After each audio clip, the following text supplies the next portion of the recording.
Hello students, welcome to my new video.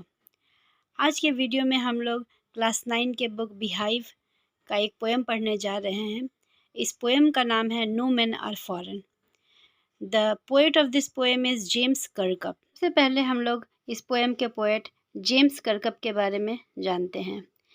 James कर्कप का जन्म England में 23 अप्रैल 1918 को हुआ था और इनकी मृत्यु 10 मई 2009 को हुई थी। ये एक इंग्लिश पोएट, ट्रैवल ट्रांसलेटर और ट्रैवल राइटर थे। इन्होंने ओवर 45 बुक्स लिखी जिसमें ऑटोबायोग्राफीज, नॉवेल्स एंड प्लेज हैं। Have you ever thought of some people as strange और अदर कंट्रीज एज फॉरेन? क्या कभी तुमने सोचा है कि कुछ लोग अलग होते हैं, हमारे जैसे नहीं होते हैं या फिर दूसरी कंट्रीज से होते हैं? उन्हें उन्हें हम विदेशी कहते हैं। हमारे देश के नहीं होते हैं इसलिए उन्हें हम विदेशी कहते हैं। We have many ways of thinking of other people as different from us as them. हमारे पास कई रास्ते होते हैं, कई तरीके होते हैं जिससे हम लोगों को एक अपने से अलग महसूस करते हैं। या तो वो हमारे क्षेत्र के नहीं होते हैं या फिर हमारी भाषा के नहीं होते हैं, हमारे तरह के हमारे जैसे रहन सहन वाले नहीं होते हैं, तो वो हमसे डिफरेंट हो जाते हैं। They may bring they may belong to a different country और स्पीक अ डिफरेंट लैंग्वेज। वो डिफरेंट किस तरीके से होते हैं? वे दूसरे देश से हो सकते हैं या दूसरी दूसरी भाषा बोल सकते हैं। In this poem however the poet reminds us of the many ways in which we are all the same, for we are all human.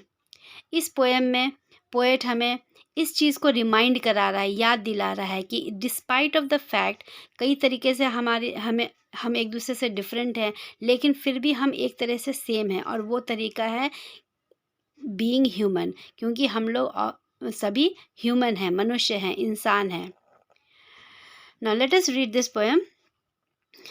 Remember no men are strange, no countries foreign. Beneath all uniforms, a single body breathes, like ours. The land our brothers walk upon is the earth like this, in which we all shall lie. इस poem में poet यह कहना चाह रहा है कि लोगों को उनके कपड़ों, उनके रहने के तरीक़ों और धर्म और क्षेत्र के आधार पर डिस्टिंग्विश नहीं करना चाहिए, बांटना नहीं चाहिए, अलग अलग नहीं करना चाहिए। Now let us read the poem line by line. Remember no men are strange, no countries foreign. Poet कहता है याद रखो कि कोई भी मनुष्य, कोई भी मैन यहाँ पर मैन का अर्थ एक पुरुष से नहीं है या कई पुरुषों से नहीं है। मैन का मतलब इंसान। नो men आर स्ट्रेंज, कोई भी मनुष्य अलग नहीं है एक दूसरे से। नो कंट्रीज फॉरेन, कोई भी देश विदेश नहीं है। बीनीथ ऑल यूनिफॉर्म, बीनीथ मतलब नीचे। बीनीथ ऑल यूनिफॉर्म, किस चीज़ के नीचे? कपड़ों के नीचे। यहाँ यूनिफॉर्म का मतलब किसी कोई पर्टिकुलर वेशभूषा नहीं है, बल्कि जो ऊपरी पोशाक है उसका मतलब है कि ऊपरी पोशाक चाहे डिफरेंट हो सकता है कि वो डिफरेंट हो, लेकिन उसके नीचे क्या है? A single body breathes like ours. किसी भी तरह के कपड़े के नीचे क्या होता है? एक शरीर होता है जो कि सांस लेता है, ब्रीथ्स लाइक आवर्स। जैसे हमारा शरीर सांस लेता है, उसी तरीके से किसी भी व्यक्ति का शरीर सांस लेता है। The land our brothers walk upon is earth like this, in which we all shall लाई।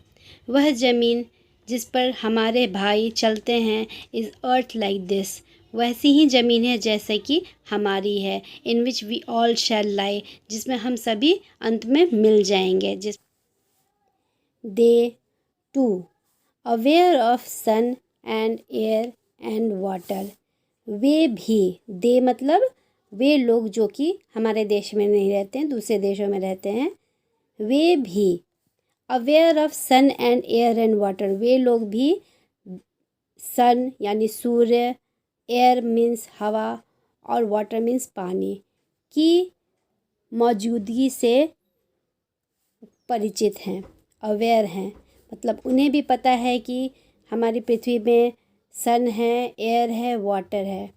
जैसे कि हमें पता है कि हमारे लिए कैसे सूर्य, हवा और पानी ज़रूरी है, या हमारे जीवनदायिनी, हमारे जीवन को बचाने के लिए इन सभी चीज़ों की आवश्यकता है, उन्हें भी इन्हीं सब चीज़ों की आवश्यकता है।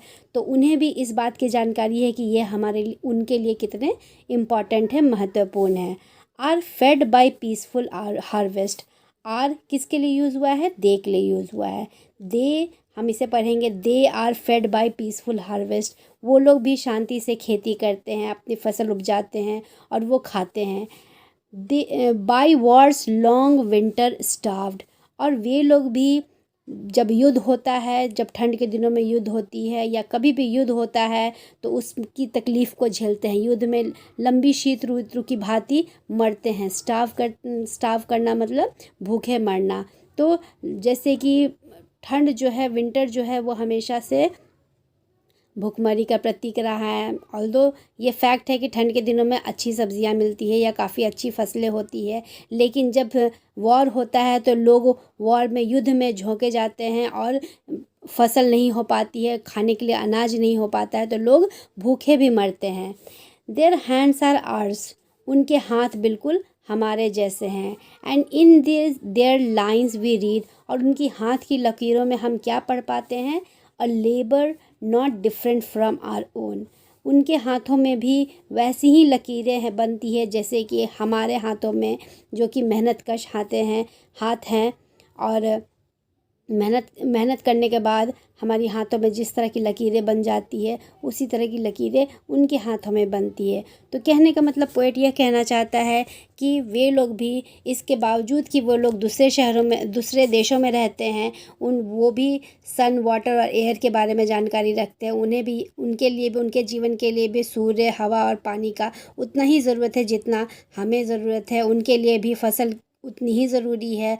और वे लोग भी युद्ध के समय में तकलीफ़ में रहते हैं। युद्ध से कोई भी खुश नहीं होता है। जैसे हम दुखी होते हैं युद्ध से, वैसे ही वे लोग भी दुखी होते हैं। वे लोग भी हमारी तरह मजदूरी करते हैं, मेहनत करते हैं और मेहनत करके अपना जीवन यापन करते हैं। और उनके हाथ भी या शरीर भी हमारे जैसे हो जाते हैं। जैसे मेहनत करने से हमारे शरीर पर लाइंस पड़ जाती है, हाथों पर लाइन पड़ जाती है या निशान पड़ जाते हैं, तकलीफ़ हो जाता है, कष्ट होता है, वैसे ही उनके शरीर को भी कष्ट होता है। नेक्स्ट पैराग्राफ में पोएट कह रहे हैं, remember they have eyes like ours. उनके पास हमारे जैसी ही आँखें हैं। दैट वेक, जो कि जागती हैं, और स्लीप, या सोती हैं। एंड स्ट्रेंथ, ताकत है। That can be won by love, वह शक्ति है, वैसी ताकत है जिसे हम प्यार से जीत सकते हैं। लड़ाई करके, युद्ध करके कभी भी आप दूसरे पर विजय हासिल नहीं कर पाते हैं। एक समय के लिए एक व्यक्ति दूसरे व्यक्ति पर हावी हो सकता है, लेकिन जब दूसरे व्यक्ति में स्ट्रेंथ आ जाए, ताकत आ जाए, तो वो परास्त भी कर सकता है। दूसरे व्यक्ति के पास ताकत होता है, हो सकता है वह दबा हुआ हो, लेकिन उसे प्यार से ही जीता जा सकता है। तो पोएट वही कहना चाहते हैं कि लोगों को प्यार ही बांधे रख सकती है। In every land is common life that all can recognise and understand. हर जगह, लैंड मीन्स सिर्फ ज़मीन नहीं होता है, जगह का यहाँ रेफरेंस है। In every land is common life. हर व्यक्ति एक साधारण सी जीवन जीना चाहता है, जिसमें वो अच्छे से खाना पीना, सोना और अपने परिवार के साथ जीवन यापन करना चाहता है, जिसे सभी, that all can recognise and understand, जिसे सभी समझ सकते हैं या उससे रिलेट कर सकते हैं। मतलब हम भी वैसा ही जीवन जीना चाहते हैं जैसे कि दूसरे देशों के लोग जीना चाहते हैं। जैसे दूसरे देश के, वैसे ही जैसे हम साधारण जीवन जीना चाहते हैं, वैसे ही दूसरे देश के लोग भी साधारण जीवन जीना चाहते हैं। कोई भी युद्ध करके नहीं रहना चाहता है। Let us remember whenever we are told to hate our brothers, it is ourselves that we shall dispossess, betray, condemn. Remember, we who take arms against each other. It is human earth that we defile. यह मनुष्य का ही ज़मीन है, मनुष्य की पृथ्वी है। that we defile, हमारी ही धरती है जिसे हम गंदा करते हैं, डिफाइल करते हैं। डिफाइल मीन्स गंदा करना, दूषित करना। Our hells of fire and dust outrage the innocence of air that is everywhere our own.